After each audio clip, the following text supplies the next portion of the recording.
जय माता रानी। प्रिय भक्तगणों, स्वागत है आप सभी का आपके अपने चैनल ज्ञान अर्थ में।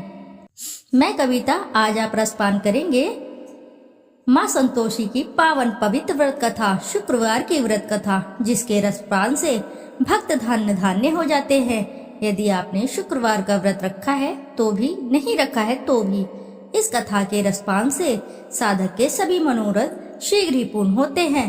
सच्ची श्रद्धा से इस कथा का रसपान करने से साधक अटल संपत्ति, तेजस्वी पुत्र और अखंड सौभाग्य का वरदान की प्राप्ति करते हैं। तो श्रोताओं, आइए ध्यान लगाकर रसपान करते हैं माँ संतोषी की पावन पवित्र व्रत कथा, शुक्रवार के दिन सुनी जाने वाली पौराणिक व्रत कथा। एक बुढ़िया थी, उसके 7 बेटे थे। 6 कमाने वाले थे जबकि एक निकम्मा था। बुढ़िया 6 बेटों की रसोई बनाती, भोजन कराती, उनसे जो कुछ जूठन बचता वह 7वें को दे देती। एक दिन वह पत्नी से बोला, देखो मेरी माँ को मुझ पर कितना प्रेम है। वह बोली, क्यों नहीं, सबका जूठा जो तुमको खिलाती है। वह बोला, ऐसा नहीं हो सकता, मैं जब तक अपनी आंखों से ना देख लूं मान नहीं सकता। बहू हंसकर बोली, देख लोगे तब तो मानोगे। कुछ दिन बाद त्योहार आया। घर में 7 प्रकार के भोजन और चूरमे के लड्डू बने। यह सब जांच करने के लिए सिर दुखने का बहाना कर कर पतला वस्त्र सिर पर ओढ़े रसोई घर में सो गया। वह कपड़े में से सब देखता रहा। 6 भाई भोजन करने आए। उसने देखा माँ ने उनके लिए सुंदर आसन बिछाकर नाना प्रकार की रसोई परोसी और आग्रह करके उन्हें जमाया। वह देखता रहा। 6 भोजन करके उठे तब माँ ने उनकी जूठी थालियों में से लड्डुओं के टुकड़े उठाकर एक लड्डू बनाया। जूठन साफ कर बुढ़िया माँ ने उसे पुकारा, बेटा 6 भाई भोजन करके चले गए, अब तू ही बाकी है, अब तू कब खाएगा। वह कहने लगा, माँ मुझे भोजन नहीं करना, मैं अब परदेश जा रहा हूँ। माँ ने कहा, कल जाता है सो आज ही चला जा। वह बोला, हाँ आज ही चला जा रहा हूँ। यह कहकर वह घर से निकल गया। 7वें बेटे को परदेश जाते समय पत्नी की याद आ गई। वह गौशाला में कंडे उपले थाप रही थी। वहां जाकर बोला, अब हम जावे परदेश, आवेंगे कुछ काल, तुम रहियो संतोष से धर्म अपनो पाल। वह बोली, जाओ पिया आनंद से, हमरो सोच हटाए, राम भरोसे हम रहे, ईश्वर तुम्हें सहाय। 2 निशानी आपन देख धरू में धीर, सुधी मती हमारी, बिसारियो रखियो मन गंभीर। वह बोला, मेरे पास तो कुछ नहीं, यह अंगूठी है सो ले ले और अपनी कुछ निशानी मुझे दे। वह बोली, मेरे पास क्या है, यह गोबर भरा हाथ। यह कहकर उसकी पीठ पर गोबर के हाथ की थाप मार दी। वह चल दिया। चलते चलते दूर देश पहुंचा। वहां एक साहूकार की दुकान थी। वहां जाकर कहने लगा, भाई मुझे नौकरी पर रख लो। साहूकार को जरूरत थी। बोला, रह जा। लड़के ने पूछा, तनख्वाह क्या दोगे। साहूकार ने कहा, काम देखकर दाम मिलेगा। साहूकार की नौकरी मिली। वह सुबह 7 बजे से 10 बजे तक नौकरी बजाने लगा। कुछ दिनों में दुकान का सारा लेन देन, हिसाब किताब, ग्राहकों को माल बेचना, सारा काम करने लगा। साहूकार के साथ 8 नौकर थे। वे सब चक्कर खाने लगे। यह तो बहुत होशियार बन गया। सेठ ने भी काम देखा और 3 महीने में ही उसे आधे मुनाफे का हिस्सेदार बना लिया। वह कुछ वर्ष में ही नाबी सेठ बन गया और मालिक सारा कारोबार उस पर छोड़कर चला गया। इधर उसकी पत्नी को सास ससुर दुख देने लगे। सारी गृहस्थी का काम करा के उसे लकड़ी लेने के जंगल में भेजते। इस बीच घर के आटे से जो भूसी निकलती है उसकी रोटी बनाकर रख दी जाती और फूटे नारियल की नारेली में पानी। एक दिन वह लकड़ी लेने जा रही थी। रास्ते में बहुत सी स्त्रियां संतोषी माता का व्रत करती दिखाई दी। वह वहां खड़ी होकर कथा सुनने लगी और पूछा, बहनों तुम किस देवता का व्रत करती हो और उसके करने से क्या फल मिलता है। यदि तुम इस व्रत का विधान मुझे समझाकर कहो तो मैं तुम्हारा बड़ा ही एहसान मानूंगी। तब उनमें से एक स्त्री बोली, सुनो, यह संतोषी माता का व्रत है। इसके करने से निर्धनता, दरिद्रता का नाश होता है और जो कुछ भी मन में कामना हो वह सब संतोषी माता की कृपा से पूरी होती है। तब उसने उस व्रत की विधि पूछी। वह भक्तिनी स्त्री बोली, 1.25 आने का गुड़, चना लेना, इच्छा हो तो 5.25 आने का लेना या 1.25 रुपए का भी सहूलियत के अनुसार लाना, बिना परेशानी और श्रद्धा व प्रेम से जितना भी बन पड़े सवाया लेना, प्रत्येक शुक्रवार को निराहार रहकर कथा सुनना, इसके बीच क्रम टूटे नहीं, लगातार नियम पालन करना, सुनने वाला कोई ना मिले तो घी का दीपक जलाकर उसके आगे या जल के पात्र को सामने रखकर कथा कहना। जब यह कार्य सिद्ध हो जाए नियम का पालन करना और कार्य सिद्ध हो जाने पर व्रत कथा का उद्यापन करना। 3 मास बीतने पर माता फल अवश्य ही पूर्ण करती हैं। यदि किसी के ग्रह खोटे भी हों तो भी माता वर्ष भर में कार्य सिद्ध करती हैं। फल सिद्ध होने पर उद्यापन करना चाहिए, बीच में नहीं। उद्यापन में 2.5 सेर आटे का खाजा और इसी परिणाम से खीर तथा चने का साग 8 लड़कों को भोजन कराना। जहाँ तक मिले देवर जेठ भाई बंधु के हों, ना मिले तो रिश्तेदार और पास पड़ोसियों को भी बुला सकते हैं। उन्हें भोजन करा यथा शक्ति दक्षिणा दे माता का नियम पूरा करना है। उस दिन घर में खटाई न खाना। यह सुन बुढ़िया की बहू चल दी। रास्ते में लकड़ी के बोझ को बेच दिया और उन पैसों से गुड़ चना ले माता के व्रत की तैयारी कर आगे चली और सामने मंदिर देखकर पूछने लगी, यह मंदिर किसका है? सब कहने लगे, संतोषी माता का है। यह सुनकर माता के मंदिर में जाकर चरणों में लौटने लगी। दीन हो विनती करने लगी, माँ मैं निपट अज्ञानी हूँ, व्रत के कुछ भी नियम नहीं जानती हूँ, मैं दुखी हूँ। हे माता जगत जननी मेरी दुख दूर करो, मैं तेरी शरण में हूँ। माता को दया आई। एक शुक्रवार बीता कि दूसरे को उसके पति का पत्र आया और तीसरे शुक्रवार को उसका भेजा हुआ पैसा आ पहुँचा। यह देख जेठ जेठानी मुंह सिकोड़ने लगे, लड़के ताने देने लगे। काकी के पास पत्र आने लगे, रुपया आने लगा। अब तो काकी की खातिर बढ़ेगी। बेचारी सरलता से कहती, भैया कागज आए, रुपया आए, हम सबके लिए अच्छा है। ऐसा कहकर आंखों में आंसू भरकर संतोषी माता के मंदिर में मातेश्वरी के चरणों में गिरकर रोने लगी। माँ मैंने तुमसे पैसा कम मांगा है, मुझे पैसे से क्या काम है, मुझे तो अपने सुहाग से काम है, मैं तो अपने स्वामी के दर्शन मांगती हूँ। तब माता ने प्रसन्न होकर कहा, जा बेटी तेरा स्वामी भी आएगा। यह सुनकर खुशी से बावली होकर घर में जा काम करने लगी। अब संतोषी माँ विचार करने लगी, इस भोली पुत्री को मैंने कह तो दिया कि तेरा पति आएगा, लेकिन कैसे? वह तो इसे स्वप्न में भी याद नहीं करता। उसे याद दिलाने को मुझे ही कुछ करना पड़ेगा।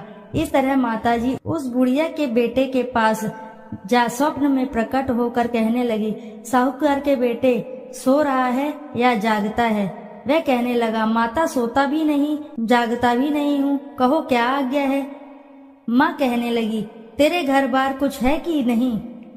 वह बोला, मेरे पास सब कुछ है, माँ बाप है, बहू है, क्या कमी है? माँ बोली, भोले पुत्र तेरी बहू घोर कष्ट उठा रही है, तेरे माँ बाप उसे परेशानी दे रहे हैं, वह तेरे लिए तरस रही है, तू उसकी सुध ले। वह बोला, हाँ माताजी यह तो मालूम है, परंतु जाऊं तो जाऊं कैसे? परदेश की बात है, लेन देन का कोई हिसाब नहीं, कोई जाने का रास्ता नहीं आता, कैसे चला जाऊं? माँ कहने लगी, मेरी बात मान, सवेरे नहा धोकर संतोषी माता का नाम ले, घी का दीपक जलाकर दंडवत कर दुकान पर जा बैठ। देखते ही देखते सारा लेन देन चुक जाएगा, जमा का माल भी बिक जाएगा, सांझ होते होते धन का भारी ठेल लग जाएगा। अब बूढ़े की बात मानकर वह नहा धोकर संतोषी माता को दंडवत घी का दीपक जला दुकान पर जा बैठा। थोड़ी देर में देने वाले रुपया लाने लगे, लेने वाले हिसाब लेने लगे, खरीदार नगद दाम दे सौदा करने लगे। शाम तक धन का भारी ठेल लग गया। मन में माता का नाम ले, चमत्कार देख प्रसन्न हो घर ले जाने के वास्ते गहना कपड़ा सामान खरीदने लगा।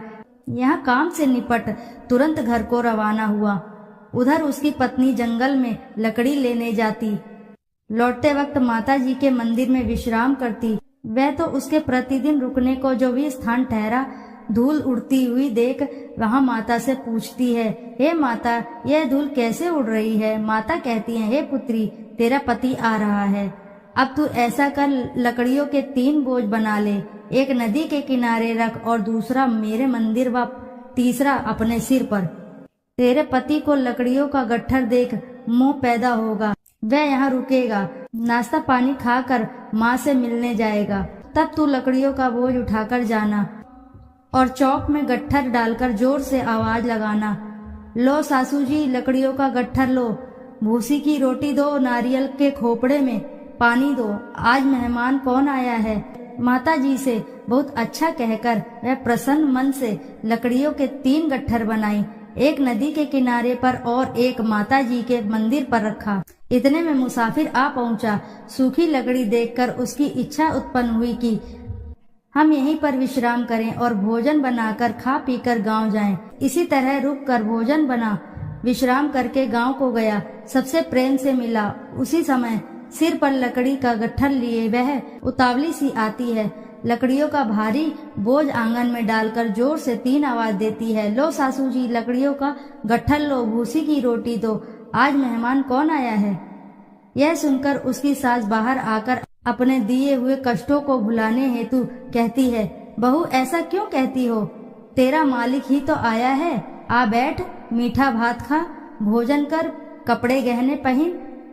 उसकी आवाज सुनकर उसका पति बाहर आता है। अंगूठी देखकर व्याकुल हो जाता है। माँ से पूछता है, माँ यह कौन है। माँ बोली, बेटा यह तेरी बहू है, जब से तू गया है तब से सारे गांव में भटकती फिरती है, घर का कामकाज कुछ करती ही नहीं, 4 पहर आकर खा जाती है। वह बोला, ठीक है माँ, मैंने इसे भी देखा और तुम्हें भी, अब दूसरे घर की ताली दो, उसमें रहूंगा। माँ बोली, ठीक है, जैसी तेरी मर्जी। तब वह दूसरे मकान की 3री मंजिल का कमरा खोलकर सारा सामान जमाया। एक दिन में राजा के महल में जैसा ठाट बाट बन गया। अब क्या था, बहू सुख भोगने लगी। इतने में शुक्रवार आया। उसने पति से कहा, मुझे संतोषी माता के व्रत का उद्यापन करना है। पति बोला, खुशी से कर लो। यह वह उद्यापन की तैयारी करने लगी। जिठानी के लड़कों को भोजन के लिए कहने गई। उन्होंने मंजूर किया, परंतु पीछे से जिठानी ने अपने बच्चों को सिखाया, देखो भोजन के समय खटाई मांगना, जिससे उसका उद्यापन पूरा ना हो। लड़के खाने आए, खीर खाना पेट भर खाया, परंतु बाद में खाते ही कहने लगे, हमें खटाई दो, खीर खाना हमको नहीं भाता, देखकर आरुचि होती है। वह कहने लगी, भाई खटाई किसी को नहीं दी जाएगी, यह तो संतोषी माता का प्रसाद है। लड़के उठ खड़े हुए, बोले, पैसे लाओ। बोली बहू कुछ जानती नहीं थी, उन्हें पैसे दे दिए। लड़के उसी समय हट करके इमली खटाई ले खाने लगे। यह देखकर बहू पर माता जी ने कोप किया। राजा के दूत उसके पति को पकड़कर ले गए। जेठ जेठानी मनमाने वचन कहने लगे, लूट लूट कर धन इकट्ठा कर लाया था, अब सब मालूम पड़ जाएगा, जब जेल की मार खाएगा। बहू से यह सहन नहीं हुए। माता संतोषी से मांगी माफी। रोती हुई माता जी के मंदिर गई। कहने लगी, हे माँ, तुमने क्या किया। हंसाकर अब भक्तों को रुलाने लगी। माता बोली, बेटी तूने उद्यापन करके मेरा व्रत भंग किया। वह कहने लगी, माता मैंने कुछ अपराध किया है, मैंने तो भूल से लड़कों को पैसे दे दिए थे, मुझे क्षमा करो, मैं फिर तुम्हारा उद्यापन करूंगी। माँ बोली, अब भूल मत करना।